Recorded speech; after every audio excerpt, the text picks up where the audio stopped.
ಚೆನ್ನಾಗಿರೋ ಗಂಡ ಹೆಂಡತಿ ಮಧ್ಯೆ ಮೂರನೇವ್ರನ್ನ ಚೂ ಬಿಟ್ಟಿಲ್ಲ ಅಂದ್ರೆ ಇವ್ರ TRP ಹಾಳು ಬಿದ್ದೋಗುತ್ತಲ್ಲ. ಅದೇನ್ ಕೆಟ್ಟಣೆ ಬರ ಗುರು ನಮ್ ಟಿವಿ ಸೀರಿಯಲ್ಗಳ್ದು.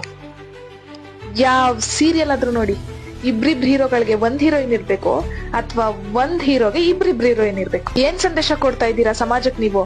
ಬರೀ ಮನೆ ಹಾಳ ಐಡಿಯಾಗಳನ್ನೇ ಕುಟ್ಕೊಂಡು ಹೆಂಡತಿ ಓದಿಲ್ವಂತೆ, ಫ್ಯಾಷನ್ ಸೆನ್ಸ್ ಇಲ್ವಂತೆ, ಅದಕ್ಕೆ ದೊಡ್ಡ ದೊಡ್ಡ ಮಕ್ಳಿದ್ರು ಇನ್ನೊಬ್ರನ್ನೋಗ್ ಮದ್ವೆ ಆಗ್ಬಿಟ್ರಂತೆ. ಒಬ್ರಿಗ್ ಮದ್ವೆ ಆಗಿದೆ ಅಂತ ಗೊತ್ತಿದ್ರು ಇನ್ನೊಬ್ರು ಯಾರೋ ಅವ್ರ ಮಧ್ಯೆ ಕಡ್ಡಿ ಅಲ್ಲಾಡ್ಸ್ ಕಲ್ ಹಾಕಕ್ ಬಂದ್ರಂತೆ. ಆಮೇಲೆ ಚಾನೆಲ್ ಅವಾರ್ಡ್ ಫಂಕ್ಷನ್ ಗಳಲ್ಲಿ ಅವಾರ್ಡ್ಗಳು ಬೇರೆ ಕೊಡೋದು, ಜನ ಮೆಚ್ಚಿದ ಮನೆ ಹಾಳ್ರು ಅಂತ. ಬರೀ ಅವ್ರಿಗೆ ಇವ್ರ ವಿಷ ಹಾಕಿ ಸಾಯಿಸೋದು, ಇವ್ರಿಗೆ ಅವ್ರ ಸುಪಾರಿ ಕೊಟ್ಟು ಸಾಯಿಸೋದು, ಇದೇ ಆಗೋಯ್ತು ನಿಮ್ಮ ಮನೆ ಬರಗಳು. ಒಂದ್ ಎಪಿಸೋಡ್ ಅಲ್ಲಿ 1% ಒಳ್ಳೇದಿದ್ರೆ 99% ಬರೀ ಕೆಟ್ಟದೆ.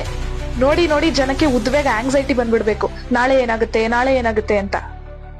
ಒಂದಷ್ಟು ಜನ ಮನೇಲಿ ಸೋಫಾ ಮೇಲೆ ಕುತ್ಕೊಂಡು ಇಂಥ ಸೀರಿಯಲ್ಗಳನ್ನ ನೋಡ್ಕೊಂಡು ನೆಗೆಟಿವ್ ಕ್ಯಾರೆಕ್ಟರ್ಗಳಿಗೆ ಶಾಪ ಹಾಕೋದ್ ಬೇರೆ. ಅವ್ರ ನೆಗದ್ ಬಿದ್ದೋಗ, ಅವ್ರ ಹಾಳಾಗ್ಲಿ, ಹಂಗಾಗ್ಲಿ ಹಿಂಗಾಗ್ಲಿ ಅಂತ. ಸೀರಿಯಲ್ಗಳು ಕಾಲ್ಪನಿಕ ಹೌದು, ಆದ್ರೆ ಬರೀ ಎಂಟರ್ಟೈನ್ಮೆಂಟ್ಗೋಸ್ಕರಲ್ಲ, ಎಜುಕೇಟ್ ಕೂಡ ಮಾಡ್ಬೇಕು. ಪ್ಯಾರೆಂಟ್ಸ್ ಜೊತೆ ಮಕ್ಳು ಕೂಡ ಕುತ್ಕೊಂಡು ಸೀರಿಯಲ್ ನೋಡ್ತಾ ಇರ್ತಾರೆ. ದೊಡ್ಡವ್ರಿಗೆ ಗೊತ್ತಾಗತ್ತೆ ಅದು ಕಾಲ್ಪನಿಕ ಅಂತ, ಮಕ್ಳಿಗೇನ್ರಿ ಗೊತ್ತಾಗುತ್ತೆ? ಎಷ್ಟೋ ಸಾಧಕರಿದ್ದಾರೆ, ಅವ್ರ ಬಯೋಗ್ರಫಿ ಇಟ್ಕೊಂಡು ಸೀರಿಯಲ್ ತೆಗಿರಿ. ಬರೀ ಅವ್ರ ಮನೆ ಇವ್ರು ಹಾಳ್ ಮಾಡೋದು, ಇವ್ರ ಮನೆ ಅವ್ರು ಹಾಳ್ ಮಾಡೋದು, ಅವ್ರ ತಲೆ ಇವ್ರು ಹೊಡಿಯೋದು, ಇದೇ ಆಗೋಯ್ತಾ?